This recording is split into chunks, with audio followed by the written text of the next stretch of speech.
Me llamo Lucas da Costa Maciel, soy candidato a doctor en Antropología Social por la Universidad de São Paulo y quisiera compartirles algunas reflexiones alrededor de la temática indígena en el contexto actual. Desde que la Organización Mundial de la Salud declaró la pandemia de COVID-19, hemos visto un crecimiento vertiginoso en los números de contagios y de víctimas fatales en Brasil y en los demás países de América, así como en los demás continentes. Aunque en el Brasil las primeras semanas de circulación del virus produjo víctimas sobre todo entre la clase media y la élite socioeconómica, que parecieran haber importado el virus de sus viajes a Milán y París, las últimas semanas han develado un escenario de cambio profundamente preocupante. Los datos actuales señalan que los efectos más inmediatos de la pandemia intensifican y complejizan las condiciones históricas de las relaciones sociales y raciales, no solo en Brasil, sino en Estados Unidos y Ecuador, entre otros. En la ciudad de São Paulo, por ejemplo, no es novedad el hecho de que las regiones menos atendidas por los servicios públicos y sanitarios, con concentración de poblaciones de bajo ingreso de negros e indígenas, sean ahora las partes más afectadas, especialmente en lo que toca el número de víctimas fatales. Si en Europa la edad había sido indicada como el principal marcador de riesgo, además de las condiciones previas de salud de cada uno, en Brasil raza y clase parecieran por ahora ser los marcadores preponderantes. Si entre los blancos 80% de las víctimas fatales son adultos mayores, entre los negros la mayor parte de las víctimas tienen entre 30 y 50 años.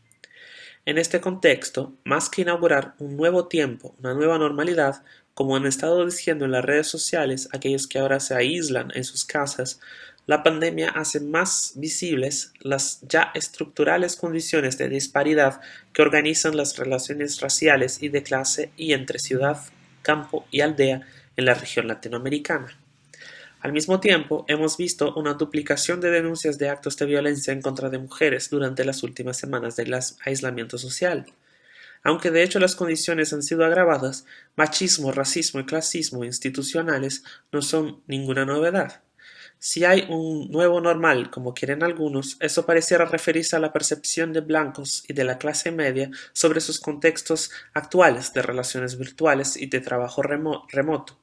En lo más, negros, indígenas y pobres siguen lidiando con las viejas condiciones coloniales. El 9 de abril,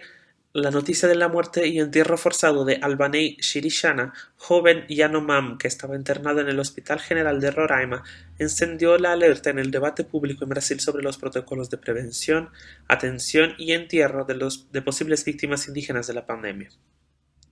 En la versión de las organizaciones indígenas que mediaron el caso, Albanel fue enterrado una hora después del fallecimiento en un panteón de la ciudad de Boavista, capital del estado.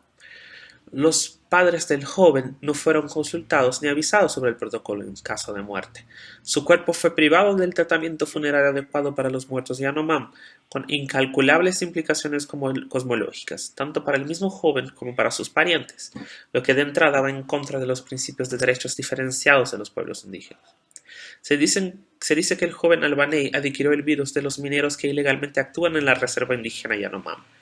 La aldea de origen del joven está ubicada a unas centenas de metros de la ruta ilegal por la que pasan los minerales retirados ilegalmente. Desde antes de la muerte del joven, las asociaciones del pueblo Yanomam han reiterado la necesidad de expulsar a los aproximadamente 20.000 mineros ilegales invasores de tierra de su reserva, para que el virus no les llegue a través de las rutas de la minería.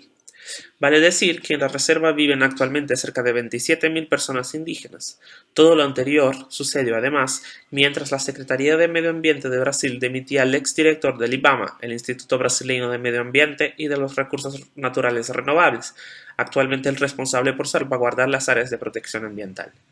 en razón de acciones de combate a la minería en algunas tierras indígenas en el estado brasileño de Pará. Según denuncias de funcionarios anónimos del Estado brasileño, el orden para la dimisión vino directamente de Jair Bolsonaro, el actual presidente del país. El noviembre pasado, frente al Palacio del Gobierno Federal en Brasilia, Bolsonaro había prometido a los mineros que actúan ilegalmente en las reservas indígenas y ambientales que prohibiría la quema de sus equipos y máquinas por parte de los agentes estatales del IBAMA, dejando claro una vez más su política contraambiental y antiindígena. Se dice, entre otras cosas, que estas máquinas, que llegan a costar cerca de $1.000.000, $200.000, pertenecen no a los mineros, mayoritariamente pobres inmigrantes, sino a los beneficiarios de la explotación ilegal, tanto del trabajo de los mismos mineros como de las reservas y de sus recursos naturales. Es decir, estamos hablando de los grandes conglomerados internacionales que transforman el oro y los mineros ilegales en joyas dignas de consumo de la élite internacional que compra en las tiendas de Champs-Élysées. En la Amazonía Occidental, algunos grupos indígenas han notificado la intención y la necesidad de adentrarse en la selva buscando huir de la llegada del virus. Allí, sus chamanes soplaron los caminos enviando a la enfermedad para otro lugar, dicen ellos. En otros contextos latinoamericanos, varios pueblos han asociado la enfermedad al mundo de los no indígenas, poniendo énfasis sobre la necesidad del aislamiento comunitario, es decir, en el corte de los flujos con el mundo no indígena como una forma de protección frente a la pandemia. Esa también parecerá ser la política de los pueblos del Alto Xingu, la reserva indígena ubicada en el estado de Mato Grosso, Brasil. Es decir, la pandemia es, para estos pueblos, un mal que viene del mundo de los blancos y del modo en que el mundo de los blancos, establece relaciones depredatorias con los seres otros que no los humanos. Nosotros, en lugar de aprender de los conocimientos indígenas y de un modo de vida que no busca producir en exceso, terminamos tratándolos como creencias, como si no tuvieran sustento o efectividad o efecto de realidad. En este sentido, la pandemia sigue inscribiéndose en la lógica de la colonización y del exterminio que se despliega del pensamiento de la mercancía, expresión que remite a la forma en que el intelectual y chamán Yanomam David Copenaua se refiere a los blancos, la gente de la mercancía. En general, las recomendaciones de especialistas en salud y órganos técnicos frente a la pandemia están centradas en la necesidad de la prevención, del aplanamiento de la curva de contagios y del aislamiento social. Lavarse las manos con agua y jabón, usar mascarillas, limpiarse con alcohol 70% y practicar el aislamiento social, un distanciamiento individual o de familias nucleares, son las indicaciones tanto a nivel internacional como en los contextos nacionales latinoamericanos. No obstante, para algunos colectivos mapuche, por ejemplo, esas son políticas de prevención monoculturales, que ignoran las especificidades del mundo mapuche y que por lo tanto buscan salvar solamente algunos tipos de cuerpos y personas. Prevenir la enfermedad entre los mapuche implicaría, según ellos, otras prácticas de cuidado. De hecho, cuando alguien se enferma, los mapuche intensifican sus relaciones con esta persona, dándole más atención y haciéndose más presentes. Así es el cuidado mapuche. Pero lo mismo podríamos decir de la Sierra Norte de Puebla, por ejemplo, donde he visto muchas veces cómo las personas pasan a visitarse más frecuentemente en contextos de enfermedad. Recién leí una tesis doctoral interesantísima de Denise Pimenta sobre la epidemia de Ebola en comunidades rurales de Sierra Leona. Allí, muchas mujeres murieron con la epidemia, muchas de ellas parientes entre sí,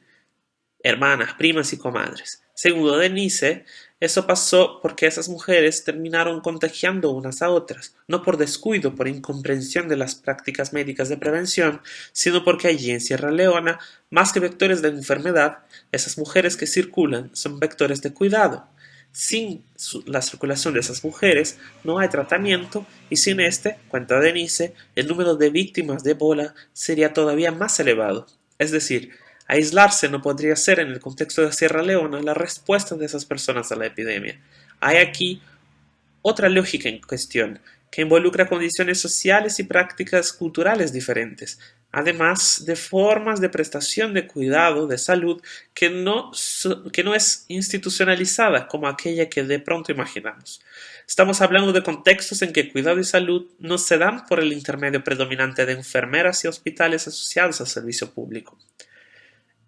Entonces, es claramente una cuestión de ausencia de las instituciones del Estado, pero al mismo tiempo también de lógicas y necesidades de cuidados que no corresponden exactamente a nuestras presuposiciones y necesidades médicas. No se trata tampoco de relativizar el aislamiento y la higienización, como lo hacen algunos gobiernos, en una clara demostración de responsabilidad, sino de señalar la necesidad de la colaboración y el diálogo entre los pueblos diferentes culturalmente, como los indígenas, y los gobiernos nacionales y regionales para enfrentar la pandemia y elaborar conjuntamente políticas diferenciadas que partan de las realidades específicas en que viven esos pueblos. Las políticas genéricas parecen estar de entrada destinadas a fallar. Lo anterior señala los procesos históricos de desindianización y asimilación por medio de las políticas públicas de salud, entre otras, pero también hacen más visibles y urgentes otros temas de vital importancia, como las autonomías indígenas, la protección territorial, las demarcaciones de reservas y resguardos y las diferencias entre los muchos pueblos indígenas. Al paso en que la pandemia nos remite a condiciones de prevención, de internaciones hospitalarias, de aplanamiento de la curva de contagio, de protocolos funerarios y de transparencia y verdad en cada paso del proceso,